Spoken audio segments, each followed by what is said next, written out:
जलपथ से तैरते हुए जैसे ही वो थोड़ा आगे बढ़े, उन्होंने देखा कि नदी के नीचे चारों ओर स्वर्ण मुद्राएं, स्वर्ण आभूषण बिखरे पड़े हैं और कहीं कहीं तो ढेर बन के पड़े हैं। जलपरी मणिमाला, देखो यहाँ नदी के नीचे कितने सारे स्वर्ण मुद्राएं और खजाना पड़े हैं। लगता है हम वो पिशाचिनी के उदक नगरी में आ गए हैं। मुझे भी ऐसा लग रहा है। अब चलो हम पानी के ऊपर जाते हैं। फिर जैसे ही मणिमाला, जलपरी और रत्नकुमार नदी के पानी से सिर उठा के देखा कि वो एक मायावी राज्य में आ गए हैं, जहाँ आसपास के पेड़ों पर सुंदर फूल खिले हुए हैं, तितलियाँ उड़ रही है और मीठी सुगंधित हवा बह रही है। मणिमाला, क्या तुम्हें भी कुछ जलने की गंध मिल रही है? हाँ रत्नकुमार, मुझे भी गंध मिल रही है। यहाँ का वातावरण इतना सुंदर होने के बाद भी जलने की गंध क्यों आ रही है? चलो हम थोड़ा और आगे जाकर देखते हैं। वो फिर से पानी में डुबकी लगा के थोड़ा और आगे जाके देखा। रत्नकुमार, यहाँ पर भी तो कुछ दिखाई नहीं दे रहा है। सब कुछ तो ठीक ठाक है। ऐसे नहीं चलेगा मणिमाला, चलो हम मानव रूप धारण करके स्थल भाग में घूमकर थोड़ा देखते हैं। नहीं तो हमें इस नगरी के असली रहस्य के बारे में कुछ पता ही नहीं चलेगा। इसके बाद वो मानव रूप धारण करके उस मायावी उदक नगरी के रास्ते पर चलने लगते हैं और कुछ दूर चलने के बाद रत्नकुमार, देखो उस तरफ, उस कुटीर में भयानक आग लग गई है। हाँ मणिमाला, जल्दी चलो, जाकर देखते हैं कि वो आग को किसी तरह बुझाया जा सकता है कि नहीं। रत्नकुमार और मणिमाला कुटीर के सामने जाके देखा कि एक बूढ़े आदमी बहुत रो रहा है। ये कैसे हो गया? ये कुटीर क्या आपका है? कुटीर में आग कैसे लगी? कौन हो तुम लोग? इस नगरी में तो पहले कभी नहीं देखा। मेरे पहचान, इस उदक नगरी का राजपुरोहित हूँ। इस नगरी के प्रवेश द्वार पर जो खड़ी है, वही हमें इस नगरी को बचाने के लिए यहाँ भेजा है। अच्छा, अब मैं समझा। अगर ऐसा है तो तुम्हें सब कुछ बताने में मुझे कोई आपत्ति नहीं। आज से 7 साल पहले ये नगरी बहुत ही समृद्धशाली थी, लेकिन जिस दिन पद्म कुमारी यानी राजकुमारी का जन्म हुआ, पंडित जी, मैं और धैर्य नहीं रख पा रहा हूँ कि आपकी गणना पूरी हुई। महाराज, बस कुछ ही समय में आपका संतान इस दुनिया में आने वाला है, लेकिन मेरी गणना के अनुसार जन्म लेने के साथ साथ इस नगरी पर एक काले साया का नजर पड़ेगा। ये आप क्या बोल रहे हैं राजपुरोहित? इतने सालों बाद मैं आप पिता बनने वाला हूँ और आप? हाँ महाराज, जो मैं कह रहा हूँ वो सत्य है। मेरी गणना कभी गलत नहीं होती। तभी एक दासी नवजात कन्या को लेकर महाराज के सामने आती है। महाराज, महाराज देखिए, ये क्या अनर्थ हो गई। हमारी महारानी ये अनोखी संतान की जन्म दी है।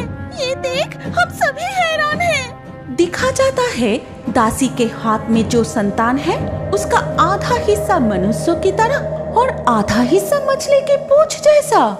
ये क्या हो गया? मेरा है ऐसा संतान, अब मैं क्या करूंगा पुरोहित?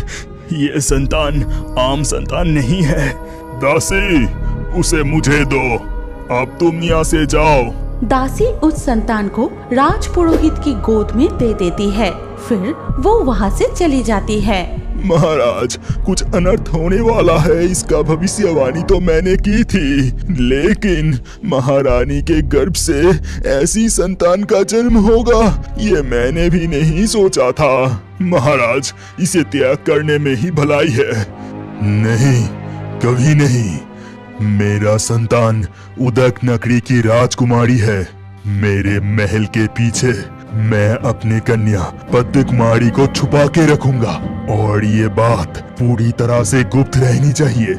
इस महल के बाहर किसी को भी पता नहीं चलना चाहिए और इसका जिम्मेदारी मैं आपको देता हूँ राजपुरोहित। इसके बाद धीरे धीरे कमल कुमारी राजा की कमल की तालाब में बड़ी होने लगती है और इस तरह सालों बीत जाता है। पिताजी, आप आ गए। मैं कब से आपका इंतजार कर रही थी। हाँ बेटी कोमल, मैं जानता हूँ कि तुम मेरा इंतजार करती हो, लेकिन छिपकर यहाँ आना पड़ता है, इसीलिए थोड़ी देर हो जाती है।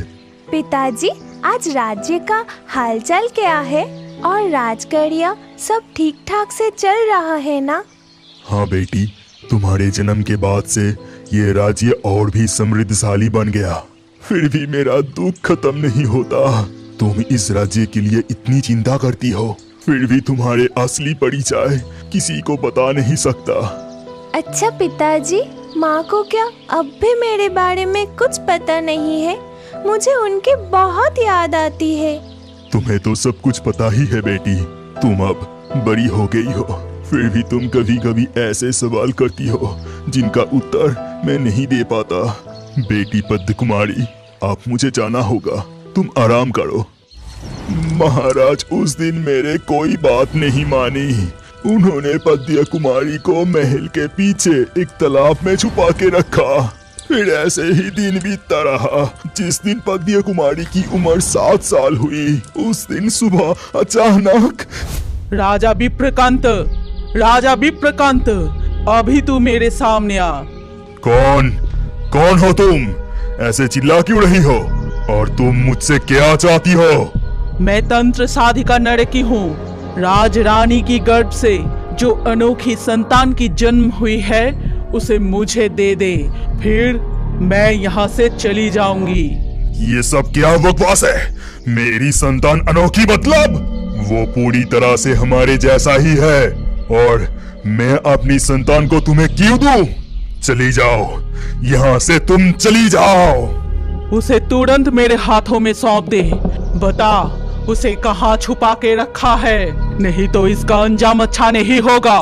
तुम्हारी हिम्मत कैसे हुई मेरे महल में आकर मुझे धमकाने की?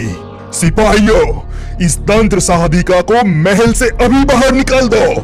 उस दिन सिपाहियों ने उस तंत्र साधिका को महल से निकाल दिया था। फिर वो तंत्र साधिका गुस्से में उसकी गुफा में लौट जाती है। वो गुफा के अंदर आग जला के साधना करने लगी। फिर उस यज्ञ की अग्नि में आहुति देते ही आग से जन्म हुआ विशालाकार भयंकर अग्निकुंभ ड्रैगन का। वो राजा मुझे अपमान करके राजमहल से जबरदस्ती मुझे बाहर निकल दिया।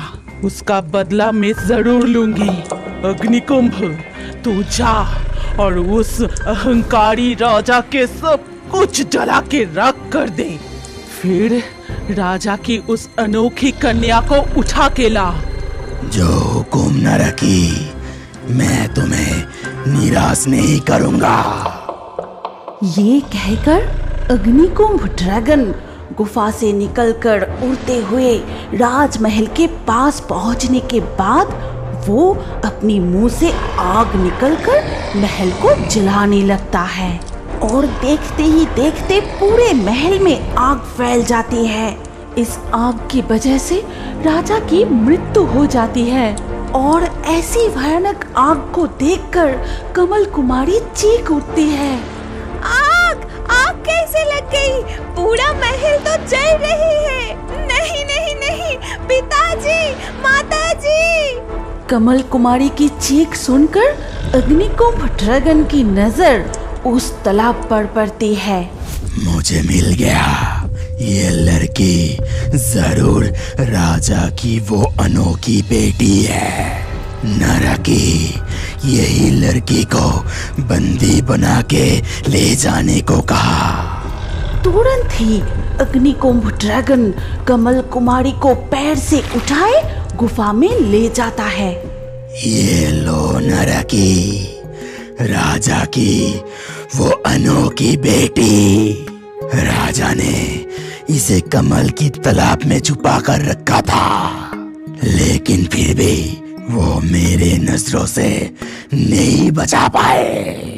वो मिल गया, उसे ढूंढ लिया। अब राजा क्या करेगा? कैसे बचाएगा अपनी बेटी को? आज से ये लड़की मेरी साधना का उपचारी बनेगी। राजा तो आप इसे नहीं बचा पाएगा। क्योंकि मैं राजा को मार डाला। तू तो बहुत अच्छा काम किया अग्निकुंभ। जाकर उसे गुफा के सामने उस जलाशय में छोड़ दे। तब से पंथ कुमारी उस तंत्र साधिका के कब्जे में है और अग्निकुंभ ड्रैगन इस उदक नगरी में आतंक मचा के रखा है। हर दिन वो किसी न किसी का घर जला रहा है। समझी, लेकिन रानी माँ, उनका क्या हुआ? क्या उन्हें कमल कुमारी के बारे में पता चला था? हाँ, रानी माँ को उसकी बेटी के बारे में पता चल गया था, इसीलिए ही तो वो आज। इसके बाद राजपुरोहित मणिमाला, जलपरी और रत्नकुमार को रानी माँ के रहस्य के बारे में बताने लगते हैं। कैसे रानी माँ का पिशाचिनी जैसी दशा हुई और क्यों वो आज भी उस गुफा के दरवाजे पर पहरा दे रही है, यही उन्हें बताने लगे। आज के लाकी ड्रॉ में चुने गए सर्वश्रेष्ठ कमेंट्स और दर्शकों के नाम हैं इसिका, मिष्टी, आदित्य, नागमा, सुमन, विकास, बिमल, रोहित, सीमा, सोनिया, कावेरी, शिल्पा, सतीश, हरी, खुशी, ऋतुराज। आपका नाम और सबसे बेहतरीन कमेंट्स भी अगले वीडियो में हो सकते हैं, इसीलिए अभी हमारे चैनल जलपरी कार्टून को सब्सक्राइब करें और स्क्रीन के ऊपर आए इस वीडियो को क्लिक करके अगला वीडियो जरूर देखिए। अपना नाम अगले वीडियो के कमेंट में जरूर लिखिए। सोच क्या रहे हो, जल्दी क्लिक करके वीडियो को देखिए।